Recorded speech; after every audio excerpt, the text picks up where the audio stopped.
नमस्कार दोस्तों, कैसे हैं आप लोग? बहुत दिनों से मुझे कमेंट्स किया जा रहा था कि सर टाटा ग्रुप के ऊपर जो आईपीओ आने वाले थे, वो कब आने वाले हैं? फाइनली टाटा ग्रुप की तरफ से आईपीओ ओपनिंग किया गया है और इसका फाइनली डेट आ चुके हैं और डेटा भी आ चुके हैं। तो मैं इंतजार कर रहा था पूरा डेटा जब तक ना आए तब तक मैं आपके साथ वीडियो शेयर नहीं करूंगा।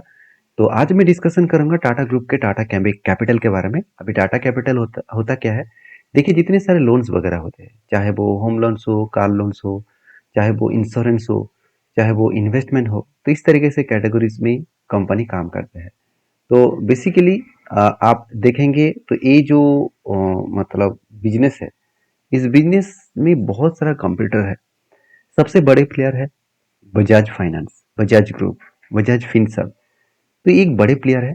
उस फील्ड में काम करना इतना आसान तो नहीं है। फिर भी कंपनी देखिए पर्सनल लोन से लेकर लॉन्ग मतलब sorry loan against properties, properties के लिए लोन, साथ ही साथ car loans, home loans, business loans, two wheelers loans, इस तरीके से अलग अलग कैटेगरीज के लोन्स कंपनी देते रहते हैं।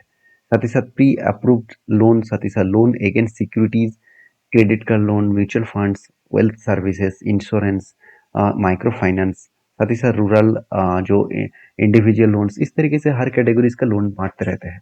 तो बिजनेस मॉडल एक स्टेबल बिजनेस मॉडल है, क्योंकि देखिए जब किसी कंट्रीज का डेवलपमेंट होता है, उस कंट्रीज में लोगों के हाथ में पैसा आता है और वो और भी ज़्यादा पैसा कमाने के लिए वो और भी बिजनेस को बढ़ाने का कोशिश करते हैं, इसलिए वो लोन लेते हैं। और जब लोन मिल जाए और बिजनेस अच्छा चले तब लोग घर के लिए लोन लेते हैं, गाड़ियाँ खरीदते हैं। तो ये सारे मतलब चीज एक के साथ एक जुड़े हुए हैं। तो कोई भी कंट्री अगर डेवलपमेंट होते हैं तो उस कंट्री में यही फायदा होता है कि लोग अच्छा खासा लोन लिए जाते हैं। तो बेसिकली ये जो कंपनी है, इस कंपनी के ऊपर एक चीज़ों को नोटिस करना, कंपनी की बिजनेस मॉडल बहुत स्ट्रांग है। तो मुझे ये देखना है कि वो बिजनेस किस तरीके से कर रहा है, उसका फाइनेंशियल कितना स्ट्रांग है। चलो उसके बारे में बातचीत कर लेते हैं। देखिए टाटा कैपिटल लिमिटेड, जो टीसीएल नाम से जाना जाना जाता है। तो देखिए टीसीएस नहीं है, टीसीएल है। तो as a diversified financial services company है and subsidiaries of Tata sons private limited. तो Tata Tata sons private limited का ही एक सब्सिडरीज कंपनी है, जो टाटा ग्रुप के ही यहाँ पे मदर कंपनी है टाटा सॉन्स। और टीसीएल जो है वो actually non banking financial company है, एनबीएफसी है। देखिए कोई भी कंपनी लोन दे रहा है और वो भी बैंक्स नहीं है तो वो भी एनबीएफसी होगा। तो ये कंपनी का काम आप समझ चुके हैं, रिटेल से कॉर्पोरेट, साथ ही साथ इंस्टीट्यूशनल, इस तरीके से कैटेगरीज में काम करते हैं। कंपनी के लोन जो है कंज्यूमर लोन्स, जहाँ पे company personal loans, home loans, auto loans, education loans and loans against property, इस तरीके से चीज देते रहते हैं। साथ ही साथ कमर्शियल लोन्स में company term loans, working capital loans, साथ ही साथ equipment financial loans and less retail मतलब डिस्काउंटिंग लोन्स, इस तरीके से लोन्स देते हैं। वेल्थ मैनेजमेंट में कंपनी देखा है तो service including portfolio management, investment advisory and distributions of financial products, तो इस तरीके से चीज़ों के ऊपर लोन दिया जा रहा है। साथ ही साथ इन्वेस्टमेंट बैंकिंग के हिसाब से इक्विटी कैपिटल मार्केट्स, साथ ही साथ मतलब merger and acquisition advisory and structure finance solutions के ऊपर काम करते हैं। साथ ही साथ आप देखेंगे तो प्रोवाइड इक्विपमेंट्स के बारे में बात करूँ तो managing funds that investment in companies with significant growth. जब देखा जाए तो प्राइवेट लोन्स भी कंपनी देते हैं, साथ ही साथ क्लेनटेक फाइनेंस भी कंपनी लेन देते हैं। तो सारे लोन्स के बारे में मैंने आपको चर्चा किया हूँ। 25 अलग अलग प्रोडक्ट्स है इसका, अलग अलग लोन कैटेगरीज है। और पैन इंडिया में आपको डिस्ट्रीब्यूशन नेटवर्क 1516 ब्रांचेस है और 1109 लोकेशंस एरिया है 27 स्टेट्स में, अलग अलग स्टेट में। तो इन एडिशंस टू टू डू मतलब लैंडिंग बिजनेस, तो लैंडिंग बिजनेस के हिसाब से आपको कंपनी काम करता है। तो उस कंपनी के देखिए सारे पॉइंट्स तो समझ में आ चुके हैं। अभी कंपनी का मेन मुद्दे पे चले जाते हैं, कंपनी का फाइनेंशियल डिटेल्स, जहाँ पे मुझे कुछ वीकनेस पॉइंट मिला। क्या वीकनेस पॉइंट है? अगर मैं 2023 से लेकर 2025 तक डेटा देखूं तो ध्यान से देखना, कंपनी का सेल्स इंक्रीज हुआ पिछले सालों की तुलना से 56%। तो एक बहुत अच्छा ग्रोथ है। मगर इसको देखकर खुश मत हो जाना, कंपनी का प्रॉफिट मार्जिन है जस्ट जस्ट 10%। मतलब कंपनी अच्छा खासा यहाँ पे रेवेन्यूज को ग्रोथ किया। तो 13 से लेकर 18 बना, 18 से लेकर 28 बने, तो अच्छा खासा ग्रोथ है। मगर एक झटका कंपनी को लगा, 2900 लेकर 3300 करोड़ का टोटल प्रॉफिट हुआ था, अभी 3600 करोड़ का प्रॉफिट हुआ। तो ओवरऑल जो प्रॉफिट रेशियोज है वो 3600 करोड़ के आसपास देखने को मिला। तो यहाँ पे मुझे थोड़ा सा झटका पॉइंट्स देखने को मिला।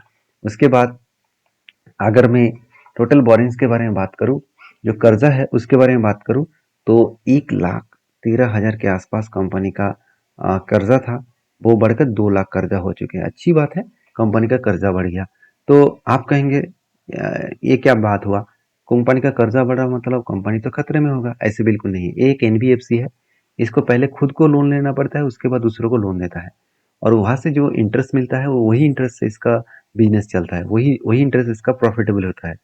तो कंपनी का loan actually depth of equity 6.60 है। चलो कोई बात नहीं, लोन के अगेंस्ट में कंपनी प्रॉफिट कमा रहा है।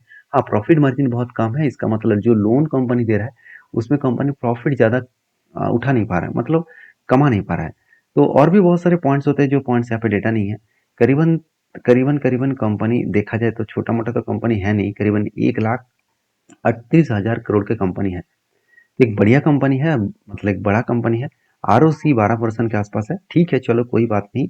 12% कोई भी फाइनेंशियल कंपनी का 12% आरओसी है, सॉरी आरओई है, तो ठीक है। तो यहाँ पे आरओसी का कोई मतलब होता नहीं है, क्योंकि फाइनेंस कंपनी में हमेशा आरओई देखना पड़ता है, रिटर्न ऑफ इक्विटी देखना पड़ता है। रिटर्न ऑफ कैपिटल एम्प्लॉयड देखने से कुछ फायदा होगा नहीं। तो इसलिए यहाँ पे जो डेटा है ठीक ठाक है। और कंपनी का अर्निंग पर शेयर 9 के आसपास है, और कंपनी का पी रेशियो 35.99 के आसपास है। तो मुझे ये देखना है कि ये दोनों पॉइंट्स कंपनी के कितना खतरा बन सकते हैं, क्योंकि इसका कंपटीटर क्या कर रहा है वो देखना बहुत इंपॉर्टेंट है। देखिए, इस फील्ड में बहुत सारे प्लेयर है, जहाँ पे बजाज फाइनेंस है, श्रीराम फाइनेंस है, चोला फाइनेंस है, उसके साथ साथ L finance, Sundaram finance, H D B finance. तो सारे कंपनीज का एक बार अगर मैं अर्निंग पर शेयर देखूँ, तो सारे कंपनी का अर्निंग पर शेयर बहुत तगड़ा है। सिर्फ टाटा कैपिटल का अर्निंग पर शेयर उतना खास नहीं है, क्योंकि श्रीराम फाइनेंस का तो सारे हाथ पार कर दिया, 170% का अर्निंग पर शेयर है, सॉरी सुंदरम फाइनेंस का। और उसमें देखा जाए तो चोला फाइनेंस का 50%, बजाज फाइनेंस तो हमेशा इस तरीके से रेंज में रहते हैं। तो क्या पी रेशियो सस्ता है? चलो एक बार मैं पी रेशियो को भी आपके साथ शेयर कर लेता हूँ। तो पी रेशियो में क्या करूंगा, सारे पी रेशियो को मैं एक बार जोड़ दूंगा। यहाँ पे देखिए 37 है, प्लस 12 है, प्लस 31 है, प्लस 23 है, प्लस 26 है, और प्लस 28 है। सारी चीज़ों को एक साथ में जोड़ूँ और उसके बाद डिवाइड कर दूँ जितने सारे कंपनीज है, ओवरऑल 6 कंपनी, तो ये निकल कर आ रहा है 26। तो अगर उसके अगेंस्ट में अगर मैं डेटा को देखूँ, तो यहाँ पे इसका वैल्यूएशन भी ज़्यादा है। तो इसका मतलब वैल्यूएशन ज़्यादा है और कंपनी का अर्निंग पर शेयर खराब है, कंपनी का प्रॉफिट मार्जिन कम है। तो ये सारे पॉइंट्स कंपनी को एक वीकनेस के हिसाब से डालते हैं। मतलब मेरे हिसाब से तो एक वीकनेस देखने को मिला है। आपका क्या ओपिनियन है, जरूर कमेंट्स करना। अभी देखिए, कंपनी की इस आईपीओ लेने का मेन मकसद क्या है। कंपनी बता रहा है कि कंपनी बेसिकली जो कंपनी के बिजनेस के हिसाब से पैसा उठा रहा है। कितना पैसा उठा रहा है, चलो वो भी देख लेते हैं। वो अगर देखा जाए तो वो डेटा यहाँ पे है। हाँ, करीबन 15,000 करोड़ का टोटल मार्केट से वो उठाने वाला है। देखिए, एक फाइनेंस कंपनी में मुझे एक डाउट तो यहाँ पे लगा। एक फाइनेंस कंपनी में बिजनेस के ऊपर पैसा इन्वेस्ट करने का बहुत ज़्यादा जरूरत था, क्योंकि वो पैसा बिजनेस के इन्वेस्ट करने के लिए ही वो उठाना चाहिए था। मगर यहाँ पे हुआ कुछ ऐसा कि 6,800 करोड़ बिजनेस में इन्वेस्ट होगा और 8,800 करोड़ प्रोमोटर के जेब में जाएगा। तो ये ऑफर फॉर सेल ज़्यादा है, मतलब ज़्यादा पैसा जो लोग इसका प्रोमोटर है उसको बेच कर वो पैसा निकालना चाहते हैं। तो फिर भी कंपनी की आईपीओ में 310 से लेकर 326 की इसका प्राइस बन रखा है। अब देखिए, टाटा ग्रुप की यही शानदार है, यही खासियत है। जब जब टाटा ग्रुप के टाटा इन्वेस्टमेंट का टोटल आईपीओ आया था, तभी मैंने देखा कि उसका प्राइस इतना कम रखा गया, प्राइस बैंड, जिस प्राइस बैंड में लोग ज़्यादा इंटरेस्ट हो जाते हैं। तो उस प्राइस बैंड को देखकर ही लोग, कंपनी में अगर खराबी हो तो भी लोग इंटरेस्ट हो जाते हैं। तो यहाँ पे मैं डेटा पॉइंट ऑफ व्यू से बात करूँ तो कंपनी में यहाँ पे मुझे एक पॉजिटिव पॉइंट लगा कि कंपनी का प्राइस बैंड कम है, तो उस हिसाब से लोग ज़्यादा इंटरेस्ट दिखा सकते हैं। फिर भी देखिए, 6 तारीख से ओपनिंग होगा, 8 तारीख इसका लास्ट डेट है, 3 दिन मिलेगा आपको। और बेसिकली इस कंपनी का लिस्टिंग डेट है 13 तारीख को।